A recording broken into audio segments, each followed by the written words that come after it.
우리 함께 나누실 말씀은요, 시편 15편 말씀입니다. 하나님 말씀 시편 15편. 오늘 시편 15편은 말씀은요, 다윗이 하나님 앞에 질문을 던지면서 시작을 합니다. 어떤 질문을 던지냐 하면 1절에서 여호와여 주의 장막에 머무를 자 누구며 주의 성산에 사는 자 누구오니까? 라는 질문을 던져요. 자기가 질문을 던지고 자기가 답합니다. 그래서 2절부터 5절 상반절까지 자기가 던진 질문에 답을 하고요. 5절 B 마지막 하반절에서 확신을 합니다. 어떤 확신으로 마치고 있냐 하면 5절 끝에 이런 일을 행하는 자는 영원히 흔들리지 아니하리이다. 이렇게 확신하면서 오늘 시를 마치고 있어요. 그러니까 질문으로 시작해서 확신으로 마치는 거예요. 그러면 이 2절부터 5절까지에 들어있는 답은 뭐에 대한 답이며 이런 자가 누구냐에 대해서 설명을 하겠죠. 주의 장막에 살 자, 주의 성산에서 함께 머무를 자, 살 자가 누구냐라는 것이 2절부터 5절까지고 누가 영원히 흔들리지 않는 자냐? 그게 2절부터 5절까지의 삶을 살아가는 사람들에 대한 확신인 거죠. 그럼 먼저 이렇게 질문을 던지는 것은요. 먼저 주의 장막이라고 할 때에는 아마도 법궤를 두었던 곳으로 여겨집니다. 다윗 때는 아직 성전이 지어지기 전이죠. 법궤를 이동하면서 법궤를 모셨던 곳이 있는데 그곳이 주님께서 거하시는 주의 장막으로 표현이 되고요. 또한 주의 성산에 사는 자 누굽니까? 라고 할 때 성산은 어딜까요? 성산은 예루살렘, 예루살렘을 의미하는 겁니다. 그러니 이 예루살렘 성산도 거룩한 산이라고 얘기하는 거죠. 예루살렘 자체가 이 높이 올라가 있어요. 그래서 지형 자체가 높기 때문에 예루살렘에 올라가자라는 말을 많이 하는 것처럼 이곳이 거룩하게 구별된 성산이다라고 표현을 합니다. 그러니까 주님의 장막도 주님의 성산도 결국 무엇을 뜻하냐 하면 하나님께서 거하시는 곳을 의미하는 거예요. 하나님께서 거하시는, 다른 말로 하면 하나님께서 임재하시는 곳, 그곳에서 살 자, 그곳에 거할 자가 누굽니까? 라는 거죠. 그러니까 사실은 똑같은 말이에요. 주의 장막에 거할 자 누구며 주의 성산에 사는 자 누굽니까? 똑같은 말이죠. 하나님의 임재가 있는 곳에 함께 있을 자가 누굽니까? 라고 질문을 던지는 거예요. 그럼 이런 질문을 던지는 이유는 무엇일까요? 오늘 이것을 먼저 한번 우리 마음에 생각을 해보는 거죠. 예를 들어서 나의 관심사가 주님, 로또 1등을 하는 자는 누구며 부동산 대박 터지는 사람은 누굽니까? 이렇게 하면 관심이 어디 있어요? 뭔가 이 벼락부자가 되는 것에 관심이 있는 거죠. 주님, 이 질병에서 완전히 고침받는 자가 누구며 아침마다 쌩쌩한 자는 누굽니까? 이 사람 뭐야? 병 때문에 뭔가 아프거나 아침마다 피곤한 사람들. 쟤는 도대체 뭘 먹길래 저렇게 아침마다 쌩쌩할까라고 관심이 이제 거기 있겠죠. 주여, 시험만 보면 100점 받는 자는 누구며 놀 때도 1등하는 자는 누구입니까? 이렇게 하면 쟤는 놀 것도 다 놀고 공부도 잘하고 도대체 누구냐라는 질문은 관심이 거기에 있는 거죠. 근데 지금 다윗의 관심은 어디에 있어요? 주와 함께 사는 자가 누굽니까? 이렇게 관심이 있는 거예요. 도대체 주님이 임재하시는 곳에 함께 살 자는 누굽니까? 다른 말로 하면 어떻게 살아야 주와 함께 삽니까? 이거죠. 도대체 어떤 사람이 주님과 함께 그 집에 거할 수 있겠습니까? 라는 관심인 거예요. 이 질문이 도전이 되더라고요. 나에게는 이런 갈망이 있는가? 이런 도전이요. 나는 요즘에 뭘 원할까? 나는 요즘에 욕구가 무엇인가? 나에게 솟아나는 갈망은 도대체 무엇인가? 나도 주님의 임재가 그리운가? 나도 주님께서 거하시는 곳에 함께 살기를 원하는 갈망이 있는가? 오늘도 예배를 드리면서 금요일에 함께 기도회를 하면서 나는 무슨 마음으로 예배를 준비하고 있으며 나는 예배 드릴 때 어떤 마음으로 내가 예배 가운데 서 있을까? 그냥 9시에 모여서 10시 반 되면 끝나고 개인 기도하다 보면 11시 되고 조금 더 하면 11시 반 되고 뭐 그러다 보면 집에 가는 건가? 뭐 어차피 오늘 설교를 준비를 잘했든 못했든 시간은 가니까 때우면 되는 건가? 찬양이 어렵든 힘들든 찬양 시간도 어차피 갈 건 갈 테니까 가만히 있다 보면 시간이 가는 건가? 기도를 하라 그러든 말든 나는 할 건 하고 안 할 건 안 하니까 내가 그냥 버티다 보면 시간 가는 건가? 우리가 어떤 마음으로 여기 있는지, 저도 어떤 마음으로 예배를 준비하는지, 그냥 하루 한 시간 예배 시간마다 그냥 준비해서 그 시간 일 처리하듯이 난 그냥 어차피 집례자로서 예배를 집행하고 말씀을 전하는 자로서 준비해서 말씀 전하면 다 되는 것처럼 혹시 이렇게 그냥 세월을 보내고 있지는 않은가 도전이 이제 된 거죠. 오늘 말씀 속에서 나는 예배 가운데 임재하시는 주님을 향한 갈망이 있나? 내가 정말 주의 성산에 올라오면서 예배드리는 공동체 모임에 오면서 오늘 가서 꼭 주님을 만나야지, 오늘 가서 주님을 꼭 찬양해야지, 내 상황과 마음이 어떻든지 간에 내가 정말 주님을 노래해야지, 그리고 이 문제들 정말 내 곁에서 있는 이런 상황들 이거 주님한테 가서 말하고 와야지. 주님은 들으시니까. 아무도 내 얘기 안 들어줘도 주님은 들으시니까 나 하나님께 이거 얘기하고 와야지. 뭔가 이 하나님에 대한 기대, 하나님을 꼭 만나고 하나님 앞에 내 간구를 올려드리며 하나님은 나한테 무슨 말씀을 하시려고 하는지, 요즘에 내 중심을 어떻게 잡아주실지, 주님을 만나고자 하는 그 갈망이 과연 나한테는 있는가? 이런 이제 도전이 좀 되는 거죠. 나는 어떤 마음으로 오늘도 예배를 준비하고 있으며 어떤 마음으로 찬양을 했고 난 어떤 마음으로 기도를 했는가? 하라니까 하고 이제 그만두니까 그만두고 혹시 내 마음은 어디에 있는가? 요즘에 우리 성도님들의 마음은 어디를 향하고 계시는지요? 우리 바라보는 시선은 어디를 바라보고 있습니까? 나는 요즘에 무엇을 듣는데 관심이 있으세요? 요즘에 내 생각은 어디에 지배를 받고 있습니까? 요즘에 하는 내 손과 발은 무엇을 얻기 위해서, 무슨 열매를 따기 위해서 그렇게 수고를 하고 계시는지요? 나에게 과연 다윗과 같은 갈망이 있는가? 주님의 집에 누가 살든 말든 나랑 무슨 상관이야? 주님을 만나든 말든 그게 무슨 상관이야? 하나님의 임재를 누리든 말든 그게 나랑 무슨 상관이야? 지금 당장 내 눈앞에 있는 이 문제나 해결해 주면 좋고, 지금 당장 여기에 돈이 없을 때 돈이 떨어지고, 관계가 깨졌을 때 관계가 회복이 되고, 그냥 당장 내 눈앞에 있는 문제들만 해결이 되거나 아니면 아무 문제 없이 살면 되는 거지 뭐. 별 문제 없이 하루하루 살면 되는 거지.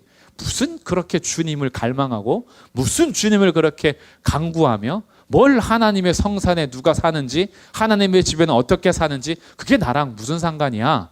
라고 혹시 이런 마음이 우리 가운데 있었다면 오늘 이 질문 자체가 우리 성도들에게 좀 도전이 되면 좋겠어요.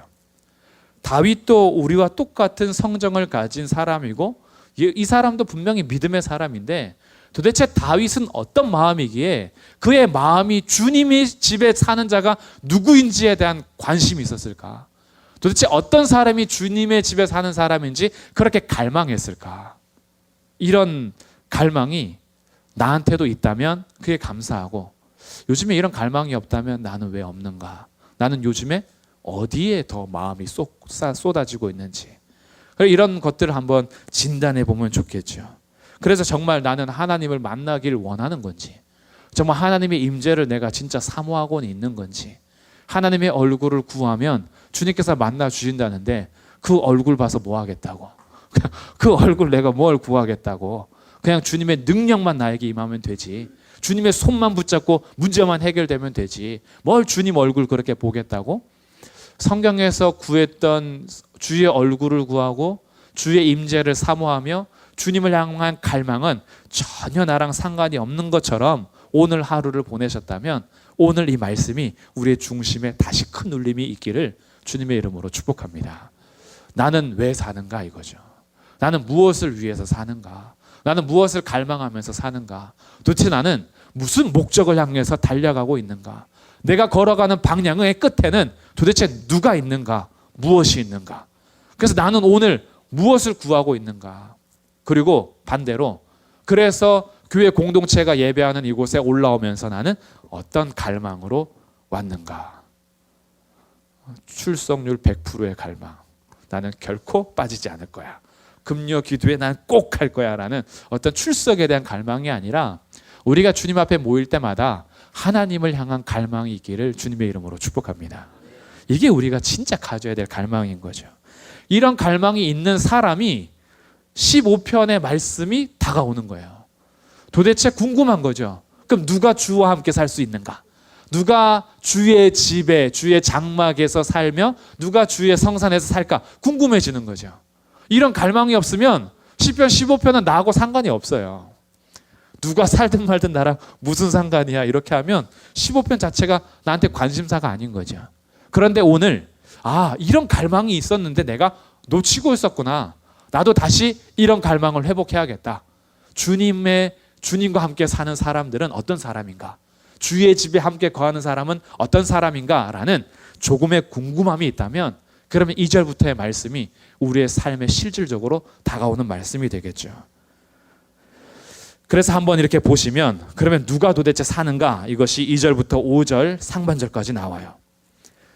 먼저 2절에 보니까 어떤 사람이냐 봤더니 정직하게 행하며 공의를 실천하며 그의 마음에 진실을 말하는 사람.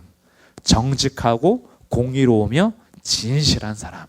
마음에서부터 진실하여서 말로 뱉을 때까지도 진실한 사람.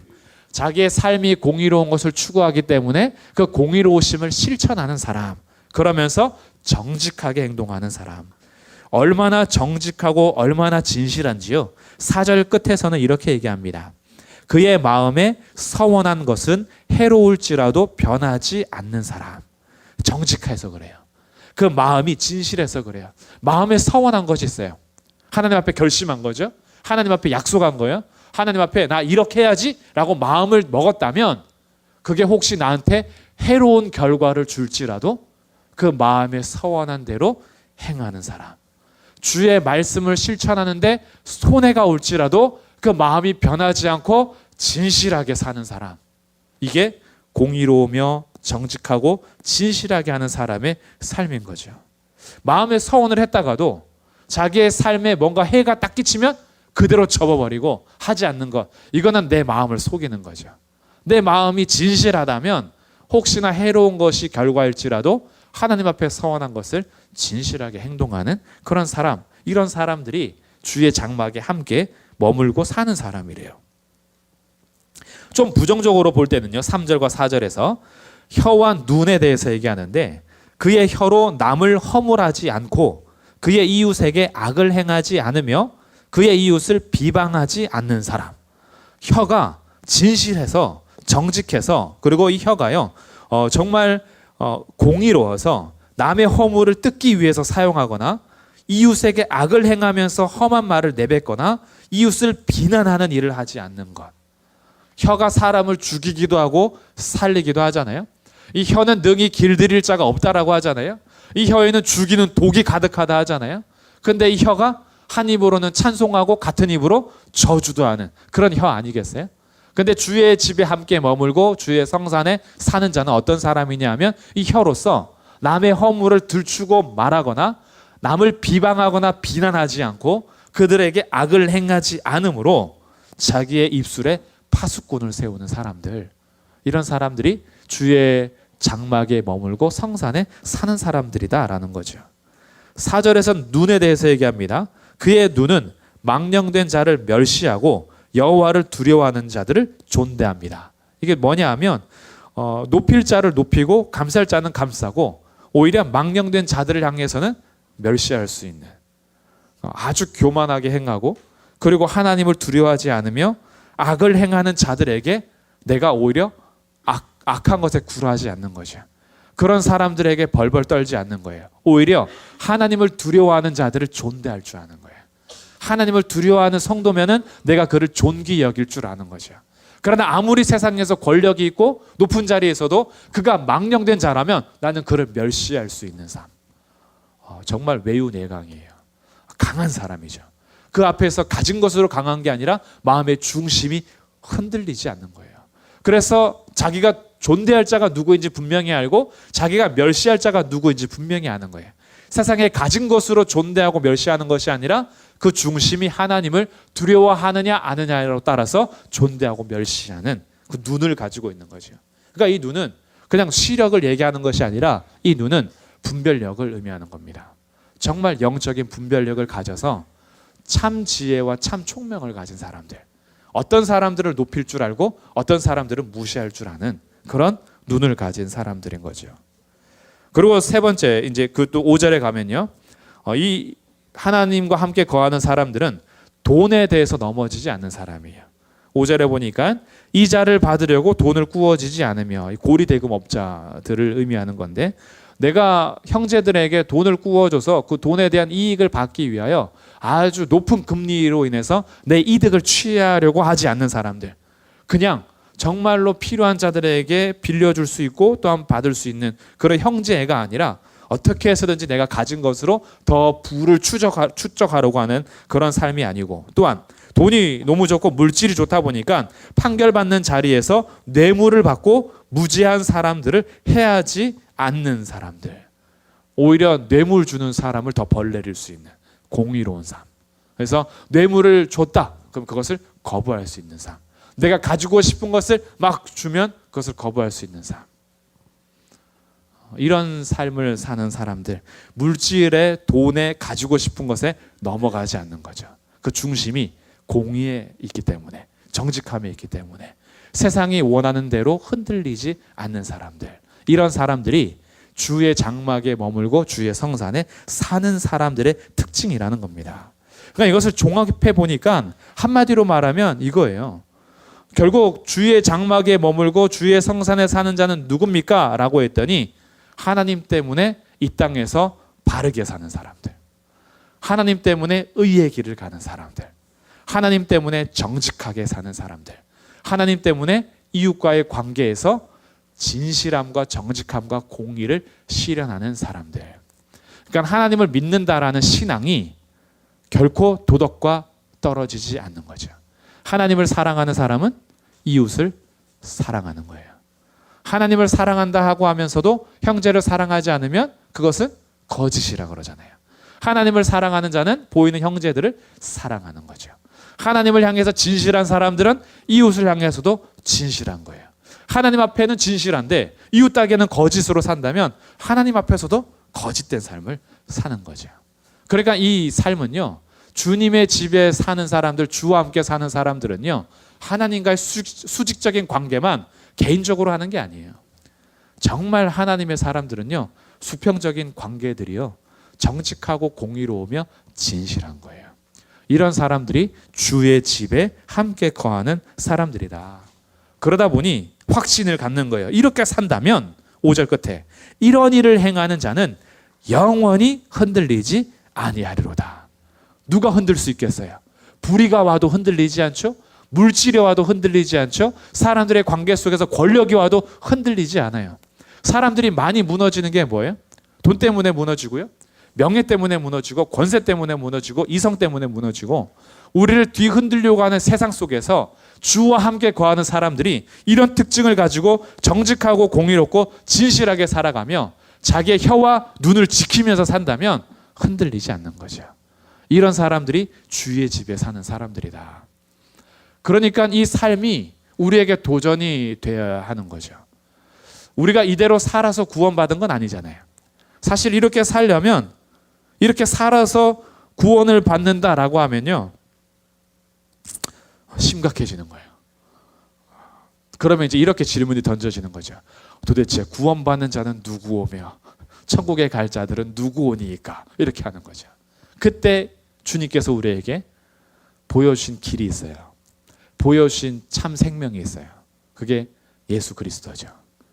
예수 그리스도를 통해서 다른 길을 가는 것이 아니라 예수님 그분께 가는 것이 길인 거예요.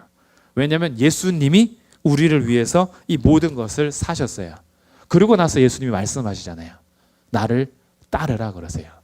그러니까 구원받는 길은 오직 예수님께로 가면 되는 거예요. 이것을 다른 말로 하면 믿음인 거죠. 믿음으로 예수님께 가는 사람들은 구원을 받고, 구원받은 사람들이 가야 할 길은 예수님 따라가는 거예요. 예수님이 어떻게 사셨느냐? 정직하게 사시고 공의롭게 사시며 진실하게 사시고, 그의 혀로 남의 허물을 들춰내거나 비난하거나 비방하지 아니하시고, 그의 눈이 존대할 자를 존대하며 이 땅 가운데 멸시할 자를 멸시할 줄 아는 참된 눈을 가지고 계시고, 뇌물을 받거나 돈 때문에 형제들을 팔아 넘기거나 사지 않으시는 진실함의 삶, 공의로운 삶, 이것이 오늘 교회들에게도 요구가 되는 삶이라는 거죠. 그래서 우리가 정말 주와 함께 거하고 싶고 주의 장막에 함께 살고 싶다면, 그렇다면 나도 예수님 믿는데 왜 나는 예수님의 임재를 이렇게 많이 못 누릴까? 나도 구원받았고 나도 예수님 믿는데 왜 나는 하나님의 임재와 하나님과 함께 거하는 그 기쁨과 하나님과 함께 사는 것이 왜 나는 경험이 되지 않을까? 라는 것에서 답을 찾으셔야 돼요. 우리가 하나님께서 원하시는 삶을 살지 않기 때문에 그런 가능성이 많아요. 하나님께서 원하시는 삶은 살지 않으면서 누릴 것만 누리려고 한다면 그것은 하나님을 속이려고 하는 일이죠. 하나님은 속지 않으십니다. 심은 대로 거두게 하세요. 내가 무엇을 심느냐에 따라서 열매들이 달라지는 거예요. 세상에서 온갖 죄악을 심어놓고 하나님 앞에 거룩한 열매를 구하는 건 하나님을 속이는 기도지요. 정직을 심고 진실함을 심고 공의를 심고 그리고 주와 함께 걸어가는 열매를 구해야지요. 이게 시편의 기도들인 거예요. 진실하게 살려고 하는데 악한 자들이 자기를 가만두지 않아요. 정말 공의롭게 삶을 살려고 하는데 불의한 자들이 오히려 자기의 권력으로 공의로운 사람들을 짓밟으면서 살아요. 진실을 말하면서 살려고 하는데 거짓의 사람들이 자기의 힘을 얻고 무리를 지어서 진실한 사람을 재판에 넘기고 죽이려고 하는 거예요. 그때 시편의 기도를 할 수 있는 거죠. 하나님, 눈으로 보십시오. 하나님, 귀로 들어주십시오. 나는 정직하게 살려고 하고 공의롭게 살려고 하며 진실하게 살려고 하는데 세상이 나를 삼키려고 합니다. 주님, 도와주십시오. 나는 주님께로 피하겠습니다. 이런 진실한 기도들이 시편의 기도들이잖아요. 그러니까 기도할 때도 당당해요. 하나님, 저 악인들을 벌해 주십시오. 왜 주님을 따르려고 하는데 제가 이렇게 고난을 받아야 합니까? 라고 기도할 수가 있어요. 근데 우리들의 기도는요, 가증될 때가 많아요. 거짓일 때가 많아요. 율법은 하나도 행하지 않으면서 주님께서 원하시는 뜻을 실천하지도 않으면서 주님께서 말씀하신 것에는 관심도 없으면서 내가 원하는 것들, 내 욕심들, 내가 이루고자 하는 것들만 잔뜩 가지고 와서 하나님 앞에 왜 안 들어주냐고 따지고 있으니 우리의 기도가 율법을 무시하는 기도는 가증하거든요. 율법을 행하지 않는 기도는 가증한 기도거든요. 정직한 자의 기도를 하나님께서 들으시는 거예요. 그러니까 우리들이 순서를 바르게 해야 돼요. 나는 무엇을 갈망하고 있는가? 주님을 갈망하지 않고 하나님을 갈망하지 않으면서 하나님의 나라와 의를 구할 수 있겠습니까? 하나님에 대한 뜻을 아무 관심도 없으면서 주님의 뜻을 구할 수 있겠어요? 하나님 그 나라가 궁금하고 하나님 그 나라가 갈망이 되고 하나님의 그 의로우심이 내가 갈망이 될 때 주의 나라와 주의 의를 구하죠. 하나님의 뜻이 이 땅 가운데 이루어지기를 간절히 원할 때 하나님의 뜻을 구하죠. 이거는 그냥 공식이 아니잖아요. 하나님의 나라와 의를 먼저 구하고 주님의 뜻을 구하는 건 첫 번째 기도 제목으로 지나가야 하는 공식이 아니잖아요. 이것은 주의 성도들에게 사실은 전부거든요. 내 삶에 주님의 나라와 주님의 뜻이 이루어지는 거. 근데 우리들의 순서가 바뀔 때가 많아요. 그 나라와 그 의에는 관심이 없어요. 주님이 무엇을 하는지 관심이 없어요. 주님의 집에 사는 자들이 어떤 사람인지 그 삶에 대해서는 관심이 없어요. 근데 관심은 이 땅의 것이에요. 이 땅에서 그냥 잘 되는 거, 이 땅에서 남들한테 떵떵거리는 거, 이 땅에서 남들보다 잘 되는 거, 이 땅에서 큰 소리 치는 거. 그러니까 이 땅의 것을 구하니 주님이 장막과는 상관없는 삶을 살 때가 많이 있죠. 그래서 우리의 갈망이 자꾸 세상적이 되는 경우도 많은 것 같아요. 그래서 오늘 이 1절에서의 질문 자체가 저부터도 찔림이 되는 거죠. 도대체 이런 질문을 왜 던지는가 이거예요. 도대체 주의 장막에 머무를 자 누구며 주의 성산에 사는 자 누굽니까? 이게 도대체 무슨 상관인가? 관심이 없는데. 근데 내가 관심이 없는 건 뭔가 내 방향이 잘못된 거구나라고 다시 생각을 하는 거죠. 그래서 오늘 시편 15편의 말씀이 우리의 중심을 다시 한번 잡고 우리의 가는 길과 방향을 다시 점검할 수 있는 기도가 되기를 바라고요. 이런 갈망이 생겨서 우리들도 주님께서 원하시는 대로 이 삶을 살기 위해서 흔들리지 않는 삶, 좀 복된 삶 아니에요?